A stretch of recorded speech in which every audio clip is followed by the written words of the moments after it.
Hello friends, welcome back to another informative video on business topics.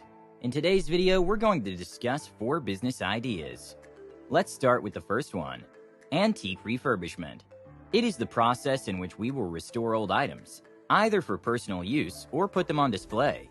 You can sell antiques online from your store built with a platform like Shopify, on third-party marketplaces like Amazon and eBay, on niche websites like Etsy and Bonanza, and social media. The second method is data analyst consulting. The role of a data analytics consultant is highly specialized and involves reviewing offers, discovering insights, and offering expertise in data management.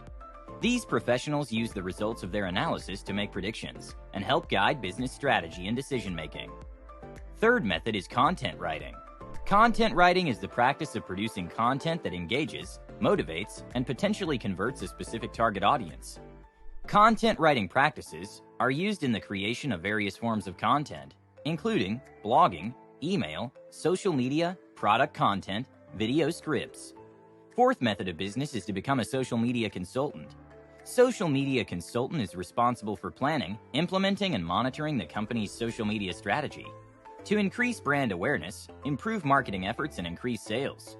Want to know how to become a social media consultant? A social media consultant business can be started by building your brand. Create a website where you blog about social media best practices, case studies of your successful projects. Hope these methods are helpful for you. See you in our next video. Don't forget to like, share, and subscribe. Press the bell icon to get regular updates.